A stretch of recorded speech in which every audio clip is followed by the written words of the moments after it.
Hi everybody, this is Patrick from Sasquatch in the Wild, and no video footage. Now there's going to be video footage. I'm going to talk about drones.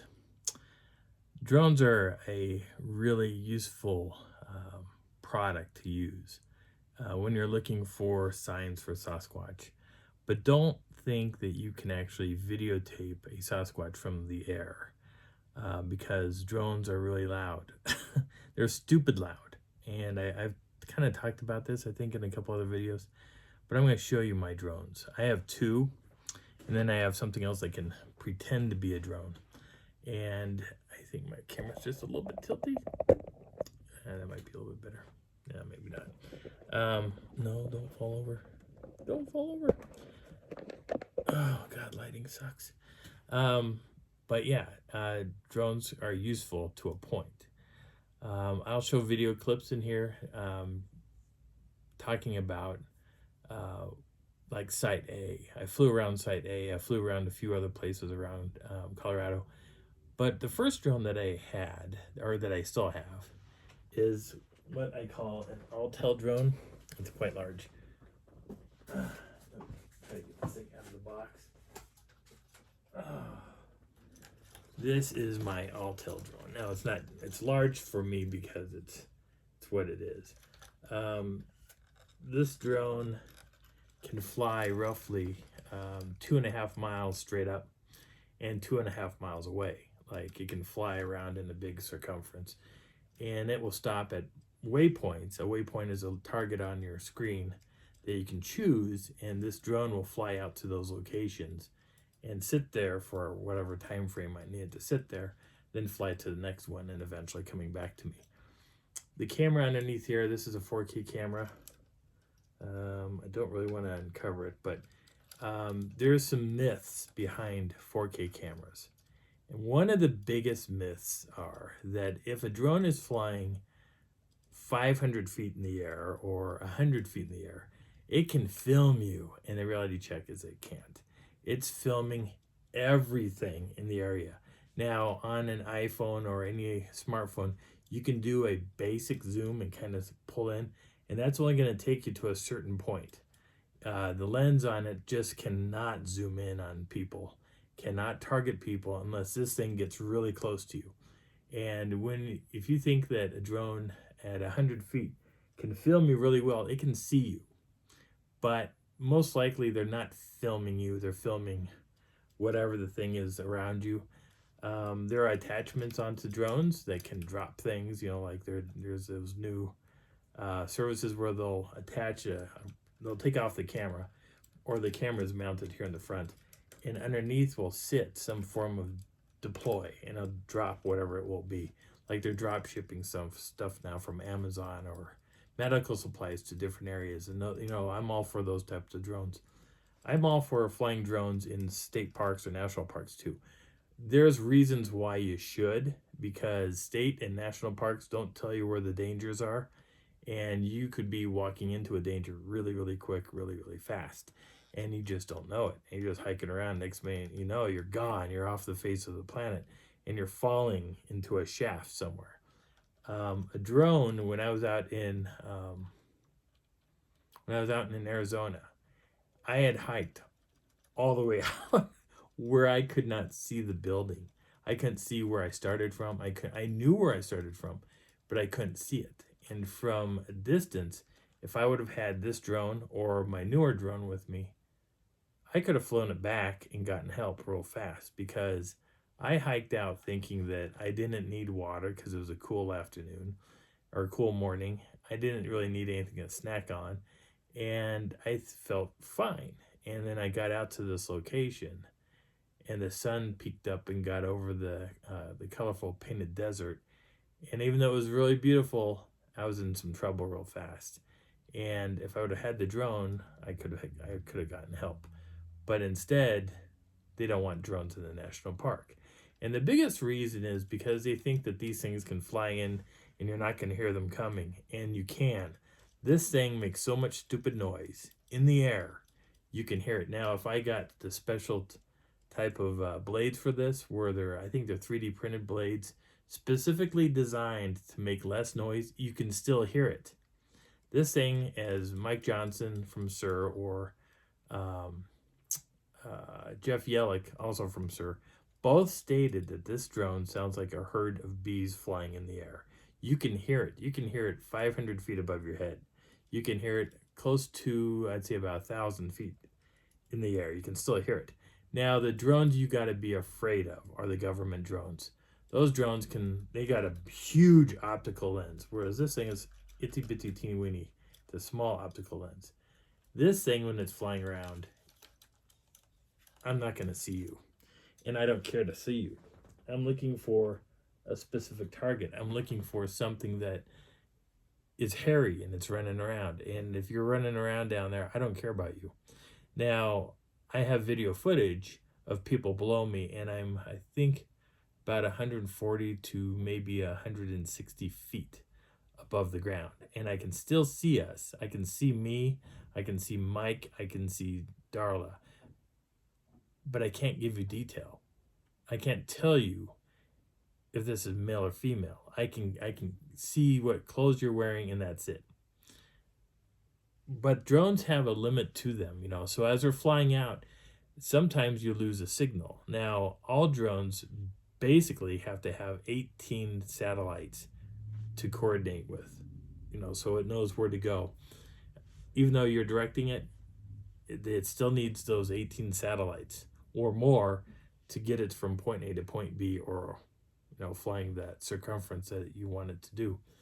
If it loses a signal, the drone will stop. It'll stop where it's at. And I had that happen when I was with Darla and Mike. I flew the drone out past us, and we were all watching it. And then all of a sudden, the satellites started disappearing. Ping, ping, ping, ping, ping, ping, ping, ping, ping. And it wasn't just because of, say, the FAA doing it. They didn't have anything to do with this.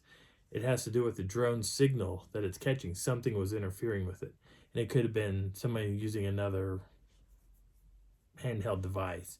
They could have been zapping it with something, or maybe the drone just didn't connect. And it didn't connect. And I was like, why is it not moving? And it was sitting out above an area. And I was actually happy that it stopped there, because I could see things of that area that I wanted to see. And I'll put that video in, say, right here.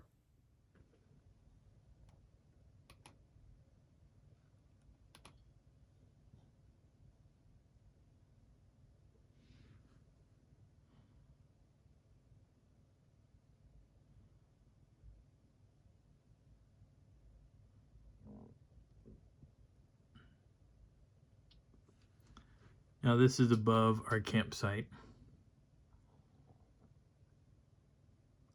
I'm about 140 feet above the surface.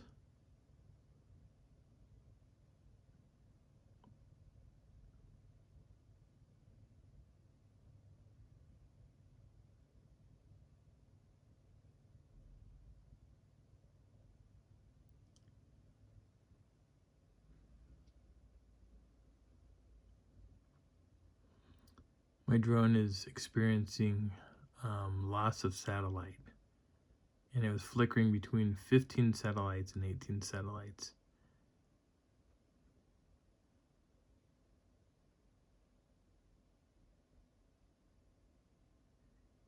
And as it was flying along, I turned the camera just a little bit,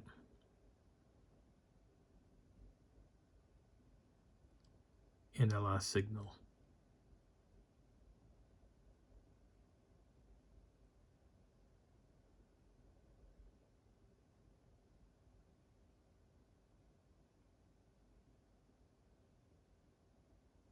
The drone sat here for approximately almost 7.5 minutes before it regained connection, and it flew back, and it flew back pretty quickly.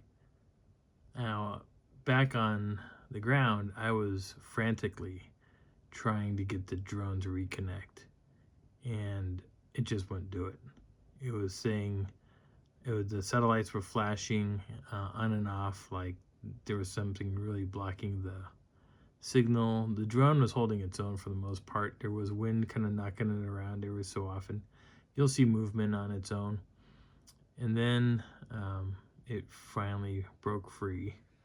I'm going to kind of advance it here a little bit. Let's see if I can find where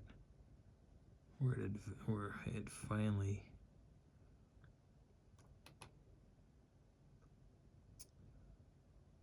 I think this is closer to it. Knocked off about 2 or 3 minutes off that. There, that will be close enough. Here we go. It's trying to recalculate everything.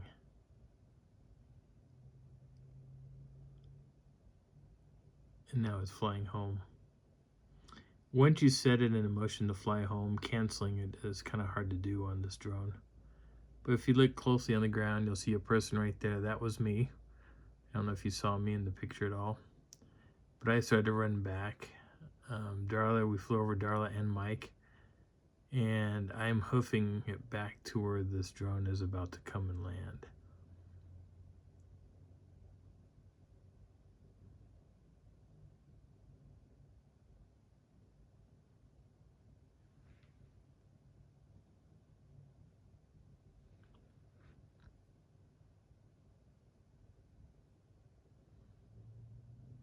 There's our campsite again.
When I got that drone back, when it finally reconnected, it flew back to where it needed to, and it landed within literally a foot of where it started.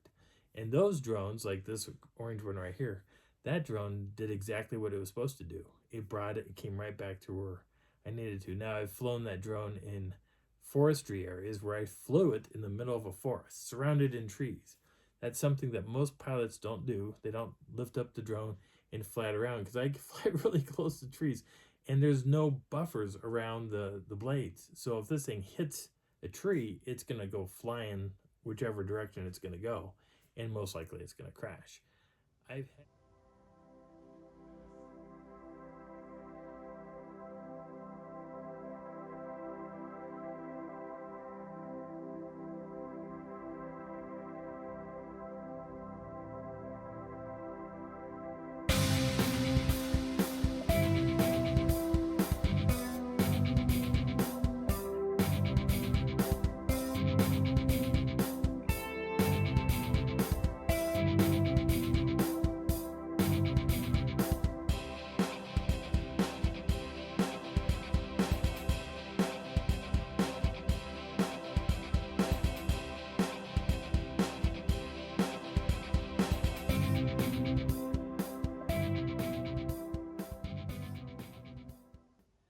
I've had a drone fall out of the sky before where it came in at an angle and it missed It went right between two cars and did not damage either of the cars.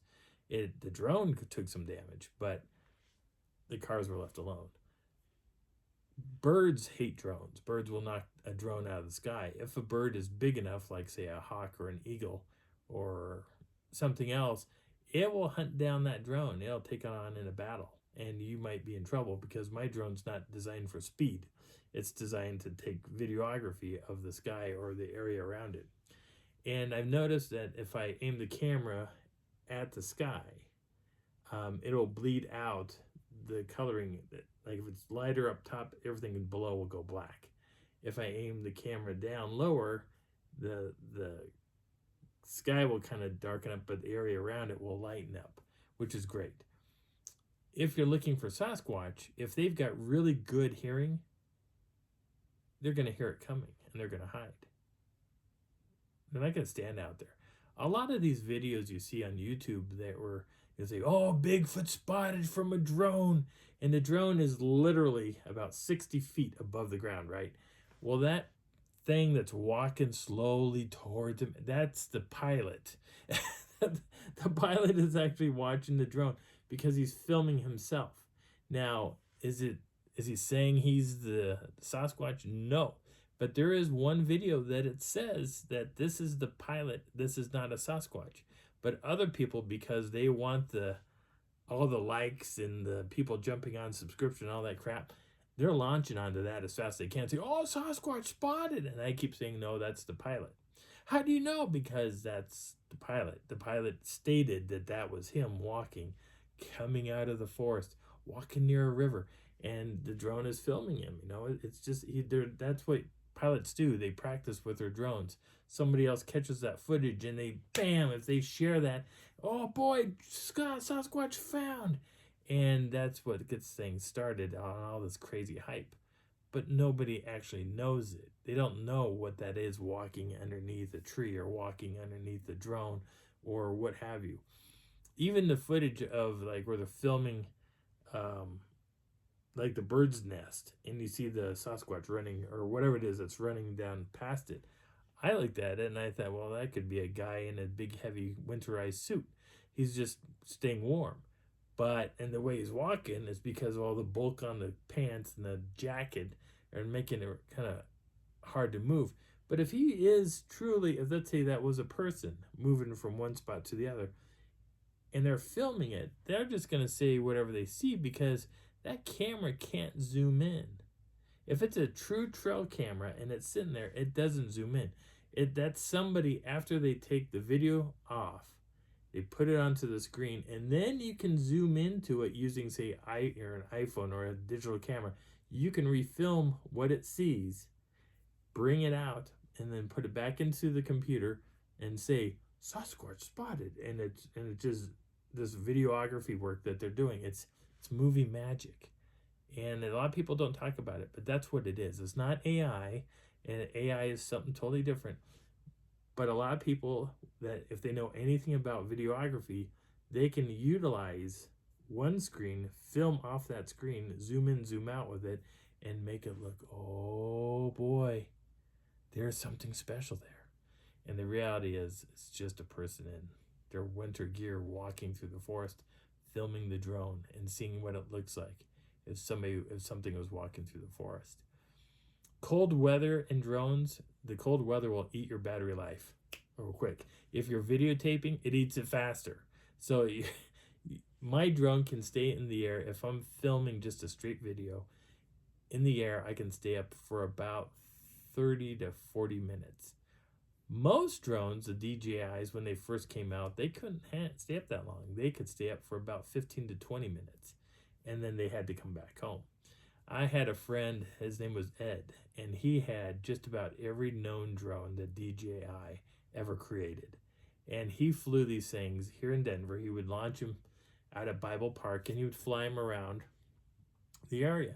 And police officers would walk up, and they'd say, what you flying? He goes, I got a drone up in the air. And he goes, really? And they would sit there, and he would show them, this is where the drone's at. Now it's 5 miles out that way, but it's coming around. And I'm filming off of the waypoints I'm setting.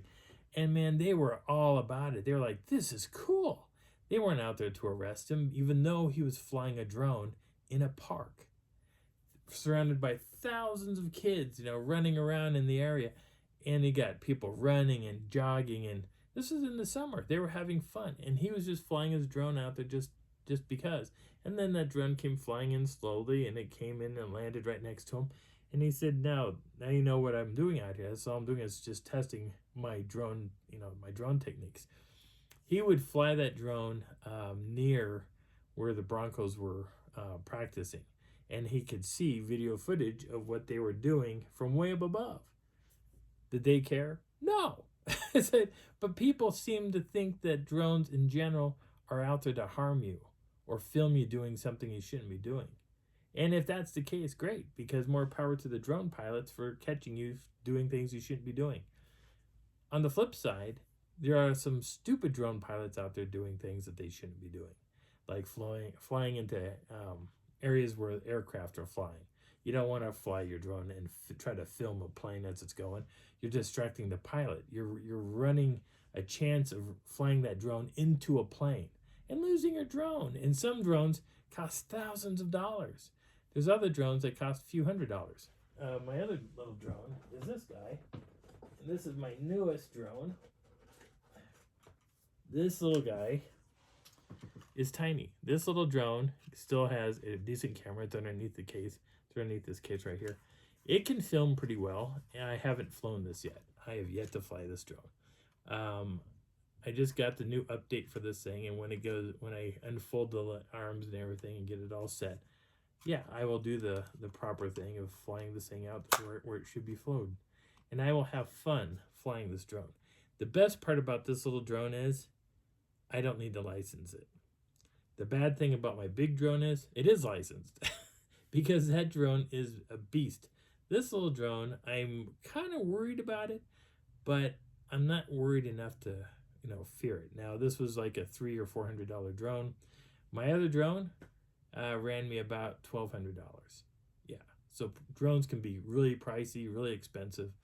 I haven't played with this enough to know how loud it is, but I do want to practice flying this thing around, and I got an area, probably Site A, that I'll fly it around because it doesn't interfere with any form of electronics in the area. There's nothing I really got to worry about because most people don't go out to Site A. And going out there, there's a lot of open space for me to fly the drones, being comfortable about it, not to freak out the local public. And there's very few people that go out to Site A anyway. So this is on my things to do this year list, is to fly this little drone. But yeah, so I hope you learned something a little bit about drones. But don't expect that everything that you see on TV, like that stupid TV show that people love so much, was it Expedition Bigfoot, that they know what they're talking about. They don't. There's a lot of videography BS that goes on with that show. And if you know anything about videography, you'll get it. There's other stuff that can mimic a drone, and that would be, say, your cell phone camera and using something like this where you got to, it's on a little nice little platform. This whole apparatus here can all move and shift and carry on. And as you walk around, it's doing things, that you're triggering it to do, and it can give you the illusion that you're flying through areas when you're not.